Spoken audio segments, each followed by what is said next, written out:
Pour arriver à faire ses analyses et comparer, il a conçu sa propre machine non scientifique pour comparer la vapo et la cigarette classique. De temps en temps, les analyses et les numéros ne suffisent pas à persuader. Beaucoup de personnes redisent sans cesse que la vapo est moins problématique sur la santé que la cigarette classique. Le youtubeur Chris Notap a voulu faire ses propres analyses pour mettre un terme sur le débat. Le principe est assez simple, dans une cloche remplie de coton, il injecte de la fumée D1 et de la vape de l'autre. La fumée aspirée de manière régulière passe par les boules de coton et du goudron et s'accumule autour et à l'intérieur de celle-ci. Il a comparé et la différence est assez impressionnante avec la cloche de la vapo, dont les boules de coton ressortent quasiment intactes. Philippe Maury et Vice s'associent pour promouvoir l'arrêt de la cigarette. Le média va lancer un nouveau site, financé par Philippe Maury. Le premier sujet abordera les techniques pour arrêter le tabac. Vice Media a décidé de lancer, en avril prochain, un nouveau site web.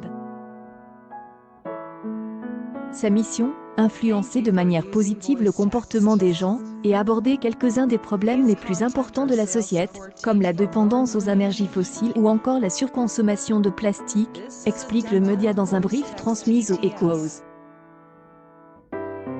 En clair, inciter les lecteurs à adopter des comportements meilleurs pour l'environnement et pour la santé. Pour inaugurer cette nouvelle plateforme, Vice Media a choisi le sujet du tabac et déclinera toute une campagne visant à promouvoir l'arrêt de la cigarette. Mais derrière ce projet médiatique figure un donateur plutôt étonnant, Philippe Maury International.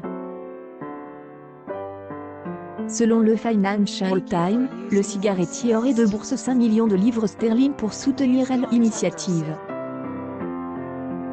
Contacté par les Echos, Vice Media n'a pas souhaité confirmer le montant. Le doute a été permis. Car Philippe Maury oriente de plus en plus sa stratégie sur les alternatives à la cigarette traditionnelle. La firme investit plus de 4,5 milliards de dollars sur 10 ans dans le développement de ces technologies, a révélé en janvier aux Echos, André Calantzopoulos, patron de la firme internationale. Tout en assurant que le but n'est pas de faire grossir le marché mondial de la nicotine, mais de proposer une alternative aux fumeurs actuels. Des autres pays bientôt visent. L'entreprise américaine a aussi expliqué à ses investisseurs le mois dernier attendre à ce que ces produits à risque réduit, comme sa cigarette électronique IQOS, représentant à peu près 40% son chiffre d'affaires total en 2025. N'ageant pas ses efforts, Philippe Maury International a présenté au 58e congrès annuel de la Society of Toxicology une étude qu'il a financée et selon laquelle l'e-cigarette représenterait moins de danger qu'une cigarette classique. La campagne anti-tabac publiée par Vice devrait débuter début avril. L'ambition, à terme, sera d'ouvrir des sites similaires à des autres pays que le Royaume-Uni. Attention! Après une nouvelle étude américaine, le vapotage favoriserait l'apparition d'une respiration sifflante.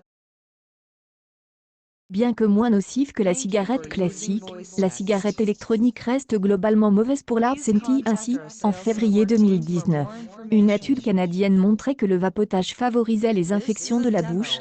Après une autre étude publiée le même mois, certains liquides aromatisants endommageraient les poumons. Enfin, l'exposition au coup dur pour la e-cigarette selon une nouvelle étude publiée dans la revue spécialisée Tobacco Control, le vapotage pourrait conduire au développement d'une respiration sifflante chez le fumeur. La respiration sifflante, un symptôme qu'il ne faut pas négliger pour en arriver à cette conclusion. Les chercheurs ont analysé des données médicales concernant 28 171 Américains, parmi eux, 641,2 étaient exclusivement des vapoteurs, 8 525 16,6 étaient exclusivement des fumeurs. Conclusion des scientifiques, par rapport aux non-fumeurs, les vapoteurs exclusifs étaient 1,7 fois plus susceptibles de développer une respiration sifflante.